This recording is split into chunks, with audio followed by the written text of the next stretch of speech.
Hello everyone and welcome to अरे। I hope आप सभी लोग अच्छे होंगे और मस्त होंगे। तो काफी सारे कमेंट्स आए थे कि पार्ट 2 चाहिए and here we are with part 2 covering important questions for IBPS PO and SO interview. First topic जो हमारे पास है वो है बैंक ऑफ अमेरिका का डेटा ब्रीच। तो बैंक ऑफ अमेरिका में नवंबर में डेटा ब्रीच हुआ था। अब ये न्यूज़ क्यों इंपॉर्टेंट है? क्योंकि ये जो डेटा ब्रीच हुआ था ये उस बैंक के पार्टनर के एंड पे हुआ था, और वो पार्टनर एक इंडियन कंपनी है, इन्फोसिस मैकेमिश सिस्टम्स, जो कि इन्फोसिस की सब्सिडरी है। तो आईएमएस जो है वो ये नहीं बता पाया कि क्या क्या इंफॉर्मेशन कॉम्प्रोमाइज हुई थी, but there is a possibility कि कस्टमर का first last name, address, date of birth and ये सारी इंफॉर्मेशन एक्सपोज हुई थी।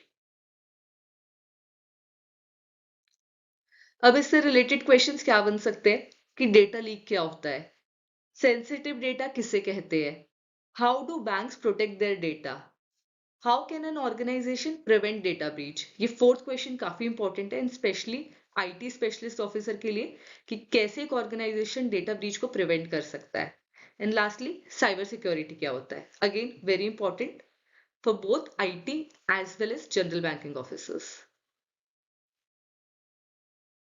सेकेंड टॉपिक है India's UPI launches in Sri Lanka and Mauritius.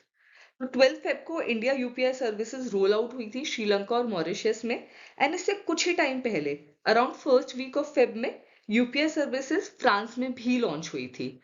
तो अब टोटल 7 कंट्रीज में इंडिया की यूपीआई सर्विसेज अवेलेबल है। अब इससे रिलेटेड क्वेश्चंस क्या बन सकते हैं कि कब यूपीआई लॉन्च हुआ था, किसने यूपीआई को लॉन्च किया था, which countries allow payments through India's UPI, NPCI क्या है, उसका रोल क्या है, फंक्शनिंग क्या है। थर्ड टॉपिक है farmers protest 2024, very important ongoing issue है। तो 13 फेब को ये फार्मर्स प्रोटेस्ट स्टार्ट हुआ था। एक फार्मर्स प्रोटेस्ट आपको याद होगा 2020-2021 में हुआ था, जब 3 फार्म एक्ट्स आए थे, उनको हटाने के लिए वो एजिटेशन हुआ था। उस प्रोटेस्ट के बाद गवर्नमेंट ने वो तीनों फार्म एक्ट्स हटा भी दिए थे। इस बार जो प्रोटेस्ट हो रहा है उसका जो मेन डिमांड है वो है legal guarantee of MSP for all crops. इसके अलावा कुछ और डिमांड्स भी है, जैसे कि guaranteed income in the form of pension for farmers, fix daily wages under मनरेगा, और withdrawal of cases against last agitation जो कि फार्मर्स प्रोटेस्ट में हुए थे, and implementation of Swaminathan committee recommendations. तो ये कुछ डिमांड्स है फार्मर की जिनके लिए वो प्रोटेस्ट कर रहे हैं। अब इससे रिलेटेड क्वेश्चंस क्या बन सकते हैं कि प्रोटेस्ट कहाँ पर हो रहा है, क्यों फार्मर्स प्रोटेस्ट कर रहे हैं, एमएसपी क्या होता है, कौन से क्रॉप्स इंक्लूडेड होते हैं एमएसपी में, कौन से 3 फार्म लॉज थे जो कि रिपेल हुए थे 2021 में, इंडियन गवर्नमेंट ने जो रिपेल किए थे, एंड क्या है स्वामीनाथन कमेटी की रिकमेंडेशंस।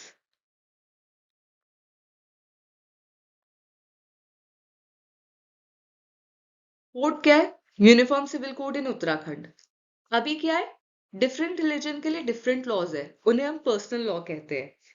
यूनिफॉर्म सिविल कोड का पर्पस क्या है, उन पर्सनल लॉ को रिप्लेस करना और कॉमन सेट ऑफ लॉ को लेकर आना, जो कि हर सिटीजन को गवर्न करेगा irrespective of their religion. For example, Hindu marriage act 1955 के according Hindu can only have one spouse, उसमें बाइगैमी प्रोहिबिटेड है। वेयर एज अगर आप मुस्लिम पर्सनल लॉ देखोगे तो वहां पे बाइगैमी या पॉलीगैमी प्रोहिबिटेड नहीं है।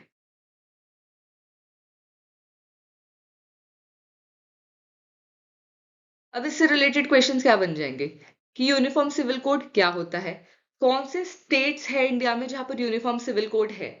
Disclaimer, Uttarakhand is not the only state. Lastly, क्या की हाइलाइट्स है यूनिफॉर्म सिविल कोड के जो कि उत्तराखंड में अभी लागू हुआ है।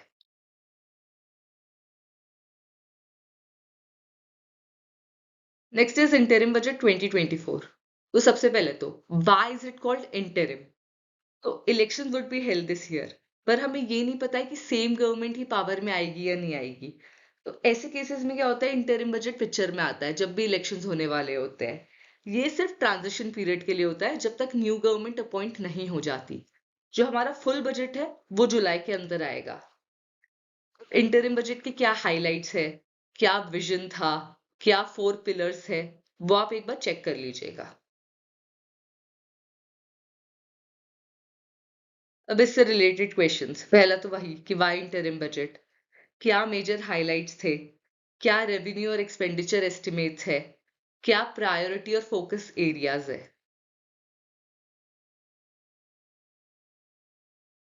नेक्स्ट है central bank digital currency CBDC।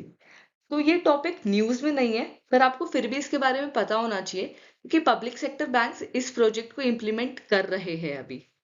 तो एग्जैक्टली ये क्या होता है एंड कब ये लॉन्च हुआ था? 2022 में से लॉन्च किया था। 2 पायलट प्रोजेक्ट होलसेल CBDC और रिटेल CBDC के नाम पे लॉन्च किए गए थे। रिटेल CBDC में अगेन 2 फेजेस लॉन्च किए थे, जिसमें फेज 1 में 4 बैंक्स लिए थे, फेज 2 में 4 बैंक्स लिए थे। फेज 1 में SBI, ICICI, yes bank, IDFC इनको इंक्लूड किया था। तो इसके बारे में थोड़ा सा नॉलेज होना चाहिए कि क्या है ये एग्जैक्टली। अब इससे रिलेटेड क्वेश्चंस क्या बन जाएंगे कि CBDC क्या होता है, कैसे ये बेनिफिशियल होगा इंडिया के लिए, कौन कौन से बैंक्स इन्वॉल्व थे इसके पायलट फेज में। आई होप ये वीडियो हेल्प करेगा आपके IBPS इंटरव्यू के लिए। वीडियो अच्छा लगा तो प्लीज़ लाइक कर दो, शेयर कर दो अपने फ्रेंड्स के साथ एंड चैनल नहीं सब्सक्राइब किया तो कर दो यार, फ्री है। Thank you, keep watching. अरे